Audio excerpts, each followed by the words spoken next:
আপনারা দেখতে পাচ্ছেন ভাই এখানে বসে আছে, মানে রান্না করছে। আসল ঘটনা আমি আপনাদেরকে বলি, নাহলে আপনারা বুঝতে পারবেন না। অ্যাকচুয়ালি আমরা যেরকম ডিউটিতে আসি সেরকম চলে এসেছিলাম, 9টার দিকে যেরকম আসি দু ভাই চলে এসেছিলাম। হঠাৎ 6টার দিকে মা শরীর অসুস্থ হয়, আর অ্যাসিড হয়ে মাথা টাথা ঘুরে একদম মানে শুয়ে আছে। বাড়ি থেকে ফোন যায়, আমাদের সত্যি খুবই মন খারাপ লাগছে যে এমন অ্যাসিড হয়েছে যে শুতে হলো। তো ফোন করেছিল আমাদেরকে ওষুধ নেওয়ার জন্য, তো আমরা নিয়েও গেছি। আর সত্যি কথা বলতে আমরা কাজে চলে এলেও বাড়ির লোক যদি অসুস্থ হয়, সে বাবা হোক মা হোক, খুবই খারাপ লাগে। আমরা যতই ভালো থাকি আর ভালো খাই না কেন, বাড়ির দিকে মনটা বেশিই থাকে। তো যাই হোক, ঘরের লোকের কোনো কিছু হলেই তো সত্যি খুবই খারাপ লাগে। মানে আমরা যত কাজে চলে আসি না কেন, মনটা কিন্তু ওই দিকেই থাকে। তো আমরা যখন যাই, মা খুব অসুস্থ। বাড়ি যখন পৌঁছাই অনেক দেরিও হয়ে গেছে, মা অসুস্থ। তারপরে দেখলাম যে মা শুয়ে আছে, কেন মায়ের দ্বারা রান্নার সম্ভব হচ্ছে না। মাকে যে বলবো সেই আর বলাটাও ঠিক হচ্ছে না যেন।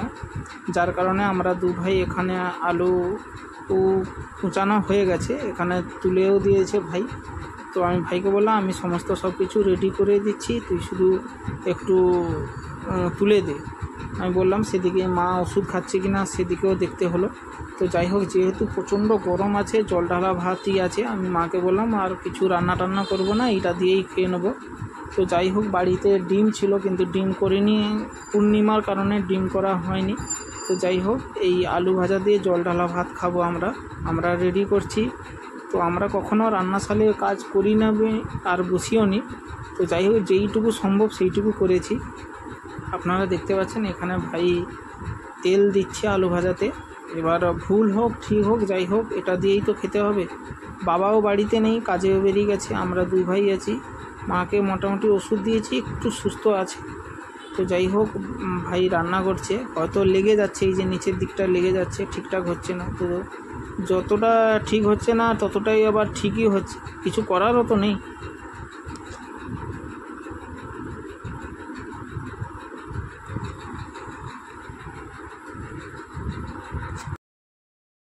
আমি ভাইকে বললাম যেহেতু লেগে যাচ্ছে একটু তেল দিতে। প্রথমে বলেছিলাম অল্প তেলে করার জন্য, ভাই অল্প তেলেই করেছিল। তারপরে বলছে তো কড়াতে লেগে যাচ্ছে। আমি বলি তাহলে তেল দে, কিছু করারও নেই, তেল দিতেই হচ্ছে। মানে অল্প তেলেও খাওয়া যাচ্ছে না, তেল বেশি দিয়েই কাজটা করতে হচ্ছে।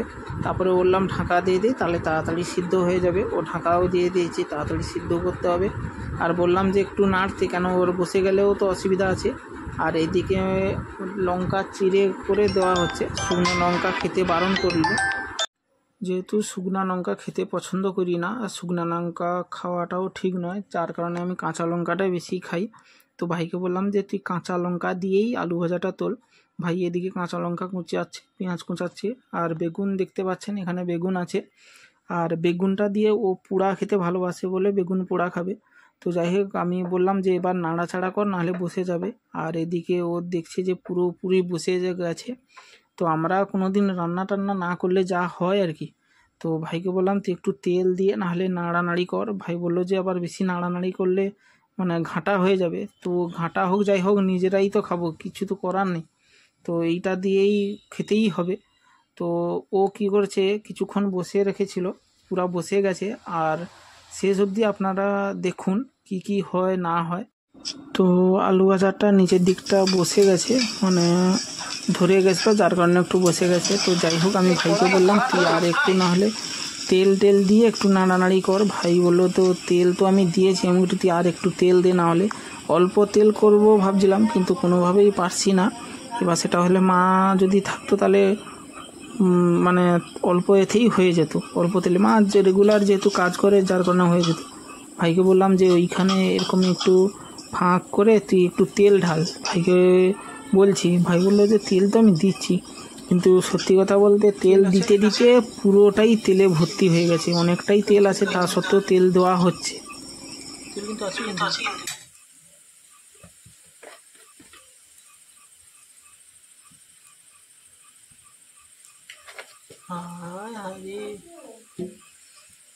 আলু ভাজা করে এটা মাংস তরকারির মতো কিছু।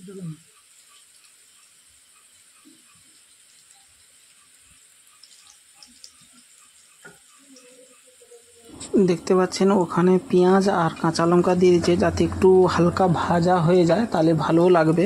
তো সত্যি কথা বলতে ও দিয়েও দিয়েছে। আর এখানে ফাইনাল দেখুন কতটা তেল হয়ে গেছে, মানে অল্প অল্প দিতে দিতে তেল না দিলে তো ঠিকঠাক হচ্ছে না, বা আমরা পাচ্ছি না যেহেতু একটা মোটামুটি।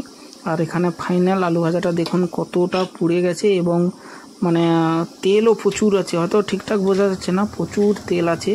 অল্প তেল করবো ভাবছিলাম, তো যাই হোক এইটা দিয়েই হয়তো আমাদের খেতে হবে, আর কিছু করার নেই। আর এই মুহূর্তে কিছু করাও যাবে না, যেহেতু সবে এসছি আর প্রচণ্ড গরম লাগছে, যার কারণে এই জল ঢালা ভাতই খাবো আর এই আলু ভাজা দিয়ে।